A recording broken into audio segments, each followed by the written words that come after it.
important to take this opportunity to bring a bit of balance into the discussions around the visit of the US President and his wife, given the almost unprecedented slobbering over them that the nation has been exposed to over the last number of days. And it's really hard to know which is worse, whether it's the outpourings of the Obamas themselves or the sycophantic fawning over them by sections of the media and the political establishment. We've had separate and special news bulletins by the state broadcaster to tell us what Michelle Obama and her daughters had for lunch in Dublin, but very little questioning of the fact that she was having lunch with Mr. Tax Exile himself. We had very little challenging of the fact that she's glad to be home, a country that she's been in less than a week and that her husband has very tenuous links in. And of course, the biggest irony of all, the protestations of Obama himself in his speech to the children in Northern Ireland about peace, when he said, "Those who choose a path of peace, I promise you that the United States of America will support you every step of the way. We will be the wind at your back." Now I ask you, is this person going for the Hypocrite of the Century award?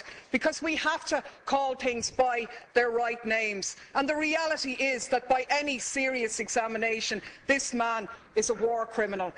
He has just announced his decision to supply arms to the Syrian opposition, including the jihadists, fuelling the destabilisation of that region and continuing to undermine secularism and knock back conditions for women. This is the man who is in essence stalling the Geneva peace talks by trying to broker enhanced leverage for the Syrian opposition by giving them arms, and to hell with the thousands more who lose their lives, or the tens of thousands more who will be displaced as this war goes on.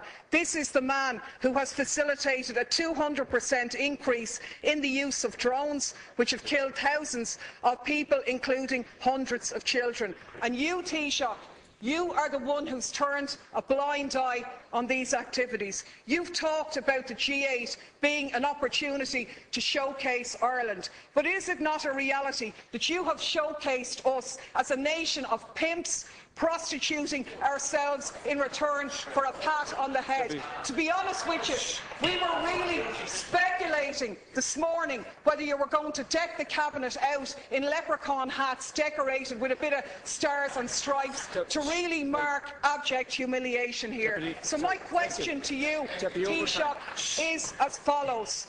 What steps are you going to take to follow in the correct statements and the correct decision of your colleague Taoiseach Eamon Gilmore, who voted against the lifting of the arms embargo in relation to Syria? What steps are you going to take to ensure that no weapons for Syria are going to go through Shannon in breach of our international laws on neutrality? What steps are you going to take to showcase this country not as a lapdog of US imperialism, but as an independent nation with an independent foreign policy which takes a lead in international diplomacy to outlaw the use of drones, the favourite method of extermination of your friend Mr. Obama? There isn't much peace in Iraq, where 26 people lost their lives yesterday. There isn't much peace in Afghanistan. There isn't much peace in Pakistan, and there certainly isn't much peace in Syria. And the side I'm on in Syria is the one, and what I agree with is the statement by Oxfam, where Oxfam said sending arms to the Syrian opposition won't create a level playing field. Instead, it further risks fueling an arms free-for-all, where the victims are the civilians of Syria. Our experience tells us that the crisis will only drag on for longer if arms are poured in. And that's in essence what the Americans have done here. I can only take from your non-answer to the question that you were asked is that you're going to take no steps to ensure that those arms will not be sent through Shannon in breach of our neutrality. You said here last week no arms ever came through Shannon. How do you know that, seeing as no investigations take place? The reality is, in 2012, 548 US planes landed in Shannon. How do you know what was on them if you haven't examined them?